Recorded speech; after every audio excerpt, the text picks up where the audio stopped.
We provide you the platform to turn your dreams into reality. Give wings to your aspirations with KR Mangalam University. मैं आता हूं, ये पाक occupy Kashmir क्यों नहीं लिया, ये क्यों नहीं करा, वो क्यों नहीं करा।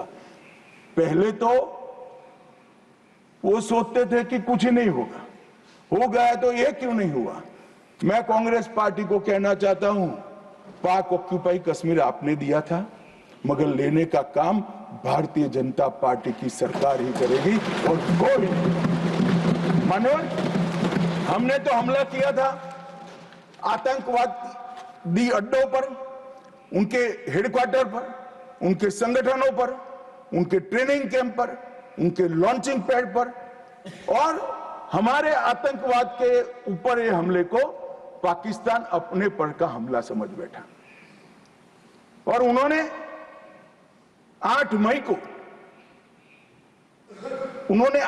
को अपने रिहायशी इलाकों पर गोलीबारी की।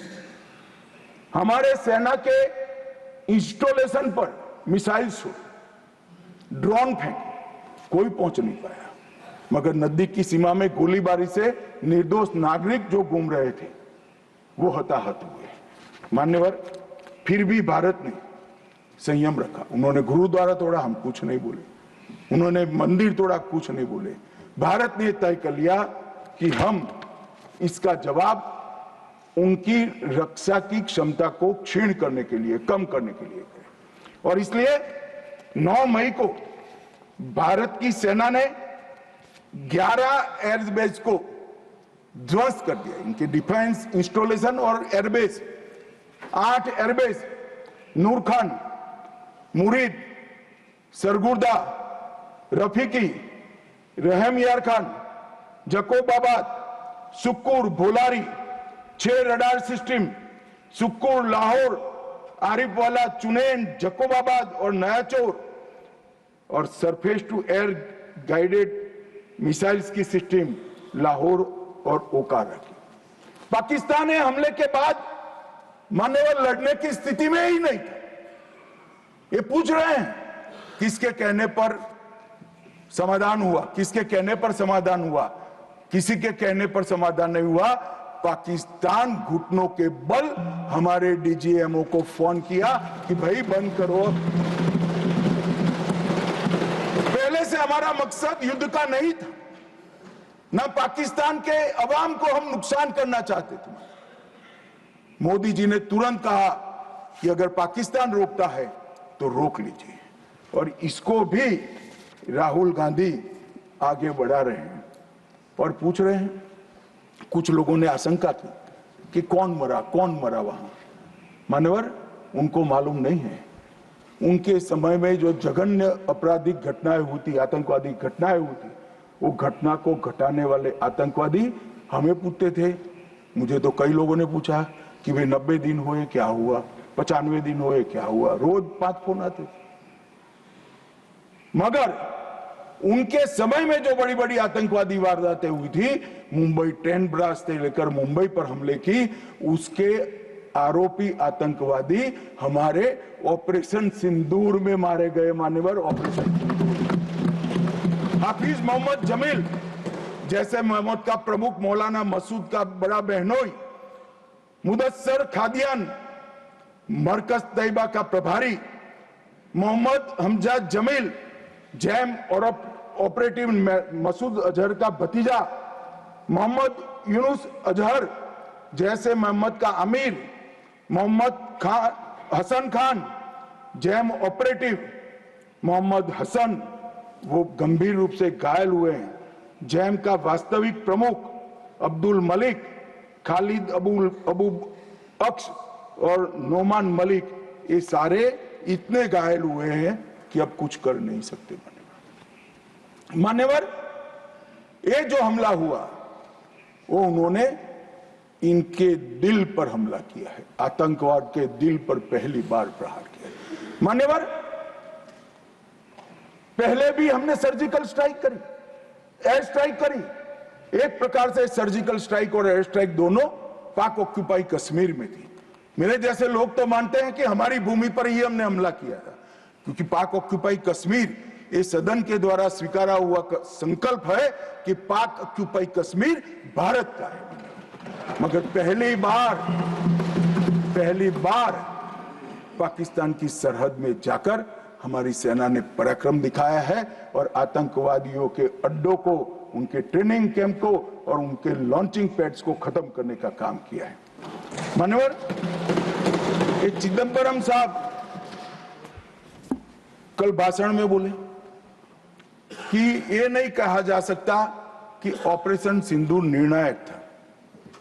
चिदंबरम साहब यहां है नहीं, मगर मैं उनको जवाब देना जरूर चाहता हूं कि चिदंबरम साहब, अगर 65 की लड़ाई निर्णायक थी क्या, तो फिर टेररिज्म क्यों फैला? 71 की लड़ाई निर्णायक थी क्या, तो टेररिज्म क्यों फैला?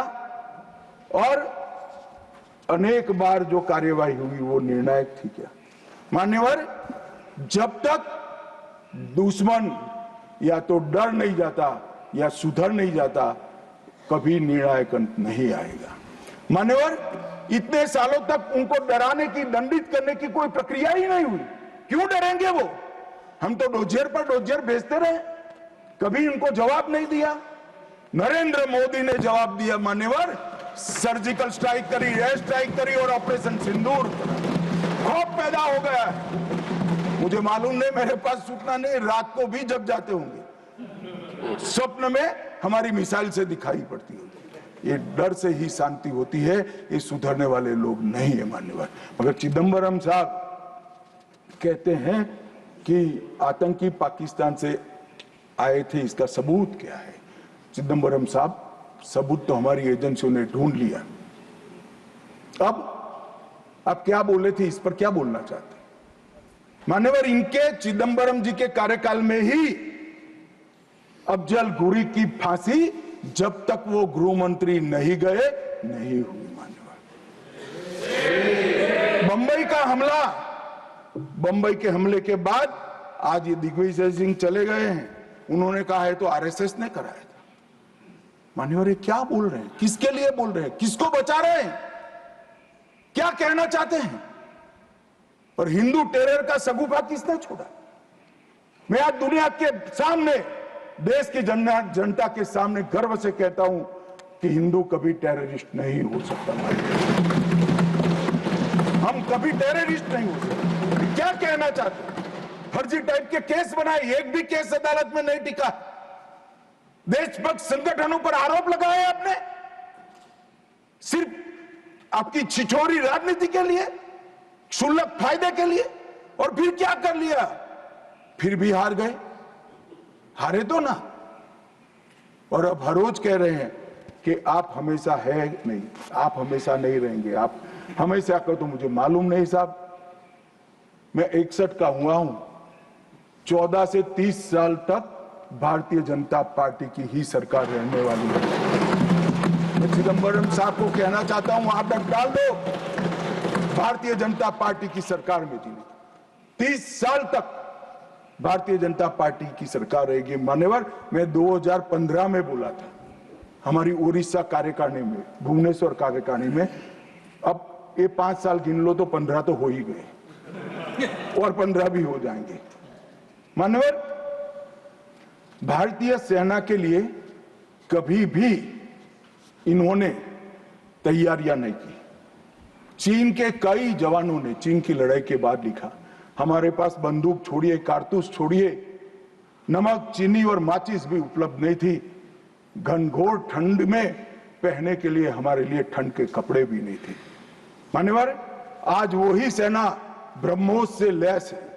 आकाश उनके मिसाइलों को तोड़ पाकिस्तान की पूरी एयर डिफेंस सिस्टम हमारी सेना आधे घंटे में उसको मलबे में बदल कर रख देती है। मान्यवर, ये नरेंद्र मोदी के शासन में, मोदी जी के शासन में 11 साल में परिवर्तन, गोली नहीं बना पाते थे। मैं बाद में बताता हूं, लाखों करोड़ों का सामान हम बना रहे, विदेश में भेज रहे हैं, एक्सपोर्ट कर रहे हैं। हमारी सेना का काफी सारा कई सारी चीजें हमने ब्लैकलिस्ट कर दी, इंपोर्ट नहीं कर सकते।